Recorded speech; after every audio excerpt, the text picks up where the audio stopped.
On air is Disposition. This is Gagarin, let's go. The situation in the Kursk region is not a reason for those in uniform to just observe or mark the situation on the map after the fact, exchanging comments.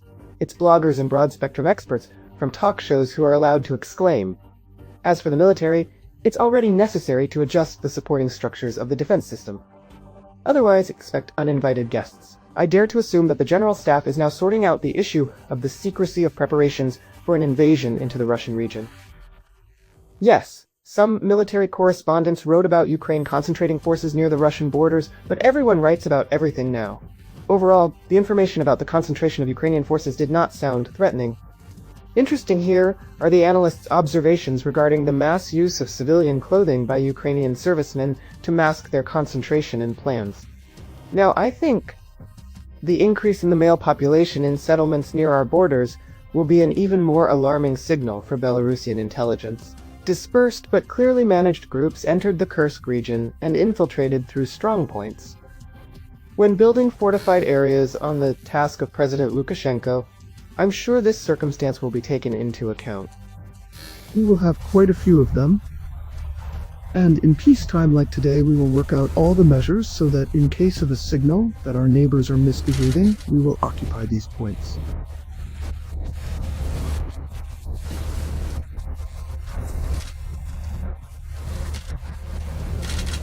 They will be, at the very least, difficult for the enemy to pass through. There will be several such larger centers. Considering modern wars, considering the combat actions in Ukraine, and instructors with Chabakabayev, the experience of modern warfare is fully absorbed by us.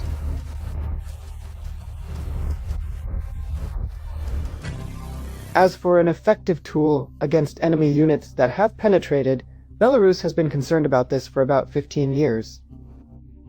Territorial defense. It is exceptionally effective for combating numerous sabotage and reconnaissance groups. A network of territorial troops is instantly deployed in the necessary areas. This blocks the enemy's formation, clearly establishes its location, weakens the enemy's muscles, while regular troops advance and strike the most powerful units. The creation of a people's militia is another important step in strengthening defensive positions locally. It's important now to keep these components constantly in shape, which is happening. These days, for example, a training assembly of territorial troops is being held in the Moscow district of Minsk. Reservists are involved in the exercises, and this can't even be called news. Fortunately, it's routine. There are other points to consider regarding the Kursk region. Here, the large-scale use of electronic warfare means to disable communications in specific directions and a full-fledged media operation. It seems that the Ukrainian Armed Forces have formed PR units, whose key task is to produce videos in supposedly captured settlements. In reality, these villages were simply passed through by the Ukrainian Armed Forces, but not taken under control. Yet they loudly claimed victory and stirred up panic. Fortunately, we studied this fake tactic back in 2020 and developed algorithms for neutralization. A remarkably important, if not primary, role was played by aviation in the Kursk region. It was able to close gaps and disrupt the opponent's plans.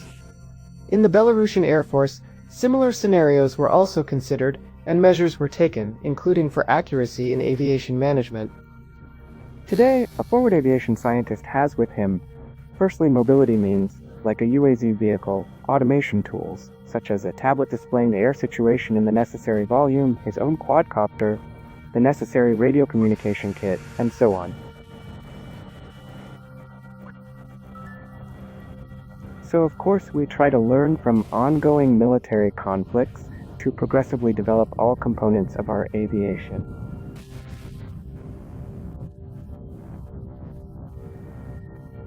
By the way, these days, military aviators are celebrating their professional holiday and preparing to conquer more heights. The resources for this are available, as is professionalism.